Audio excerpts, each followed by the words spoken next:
नमस्कार शिक्षक व कर्मचारी बंधू आणि भगिनींनो. माहे ऑगस्ट पेड इन सप्टेंबरच्या वेतन अपडेटबाबत अतिशय महत्त्वाची माहिती घेऊन आपण आलेलो आहोत. ई-के-वाय-सी बाबत आपल्याला 20 ऑगस्टपर्यंत शेवटची मुदत देण्यात आली होती, परंतु अनेक शिक्षकांच्या, मुख्यत्वे महिला शिक्षकांच्या नावातील बदल तसेच पुरुष शिक्षकांच्या जन्मतारखेत बदल असणाऱ्या शिक्षकांना ई-के-वाय-सी करताना वेळ अपुरा असल्याने वेतन अडकण्याची भीती निर्माण झाली होती. परंतु शिक्षक संघटनांनी केलेल्या पाठपुराव्याला यश येऊन दिनांक 18/8/2026च्या पत्रान्वये शिक्षण संचालनालय महाराष्ट्र यांचेकडून 20 सप्टेंबरपर्यंत पुन्हा मुदतवाढ देण्यात आलेली आहे. तर आपण पत्रान्वये पाहू शकता की हे पत्र 18/8/2026ला निर्गमित करण्यात आलेलं आहे आणि पत्र निघालेला आहे शिक्षण संचालनालय महाराष्ट्र यांचेकडून. तर पत्रान्वये आपण पाहू शकतो की सेवार्थ प्रणालीतील अधिकारी कर्मचारी यांचे ई-के-वाय-सी पूर्ण करण्याबाबत सविस्तर निर्देश देण्यात आले होते. तसेच माहे ऑगस्ट 2026पर्यंत ई-के-वाय-सी पूर्ण करण्याबाबत मुदतवाढ देण्यात आली होती.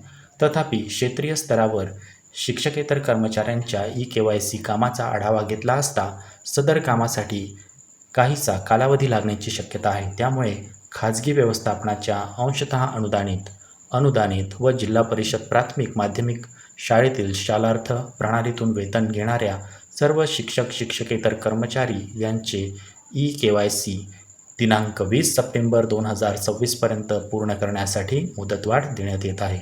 म्हणजेच बंधूंनो, आता आपल्याला पुन्हा एकदा 20 सप्टेंबरपर्यंत मुदतवाढ देण्यात आली आहे. म्हणजे आपल्या जवळपास 1 ते 2 महिन्याचा कालावधी आहे. या कालावधीमध्ये आपल्याला ई-के-वाय-सी पूर्ण करून घेता येईल. तर हे ई-के-वाय-सी करताना आपल्याला कोणकोणत्या अडचणी येत आहे हे आपण पुढील पत्राच्या अनुषंगाने समजून घेऊ शकतो. ई-के-वाय-सीसाठी मुदतवाढ मिळावी यासाठी अशा पद्धतीने अनेक शिक्षक संघटनांनी पत्र लिहिले होते आणि त्यामध्ये मुद्देसूद पद्धतीने ई-के-वाय-सी करताना शिक्षकांना कोणत्या प्रकारच्या अडचणींचा सामना करावा लागत आहे याबद्दल स्पष्ट मुद्दे नमूद करण्यात आले होते. जसे की पाहू शकता की प्रामुख्याने महिला शिक्षकांच्या बाबतीत शालार्थ प्रणालीतील असलेले नाव व बँक खात्यातील नाव हे विवाहापूर्वीचे असून आधार कार्डावरील नाव विवाहानंतरचे नोंदविलेले आहे. त्यामुळे व्हॅलिडेशन होत नाही आहे. तर अशा पद्धतीने ही प्रक्रिया करण्यासाठी वेळ लागणार आहे याबाबतसुद्धा सांगण्यात आलेले आहे. तसेच दुसरा मुद्दासुद्धा यात पत्रात सांगण्यात आलेला आहे की काही शिक्षकांच्या आधार कार्डावरती जन्मतारखा नसून केवळ जन्माचे वर्ष लिहिलेले आहे आणि त्यामुळे सुद्धा त्यांच्यामुळे आधार कार्डावरील जन्मतारखा अद्ययावत होत नाही, कारण त्यावेळीचे त्यांच्याकडे जन्म प्रमाणपत्र नाही.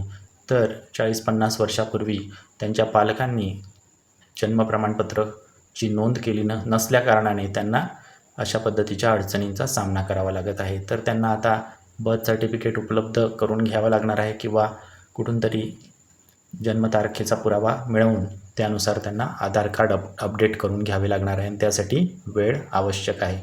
तर असे काही महत्त्वाचे मुद्दे संघटनांनी मांडले होते आणि या पाठपुराव्याला यश म्हणूनच हे पत्र सर्व शिक्षकांसाठी आता दिलासा देणारे आहेत.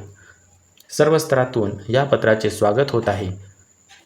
7 महिन्याच्या DA एरियर्ससह सणासुदीच्या तोंडावर होणारे ऑगस्ट महिन्याच्या वेतनातील अडसर आता दूर झालेला आहे.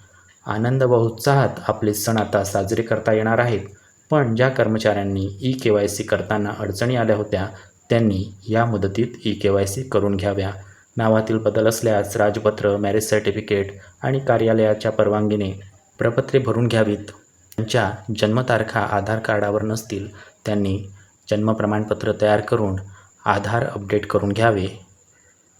ही माहिती आवडल्यास चॅनलला सबस्क्राईब करून घ्यावे आणि व्हिडिओ शेअर करावा. व्हिडिओ शेवटपर्यंत पाहिल्याबद्दल धन्यवाद.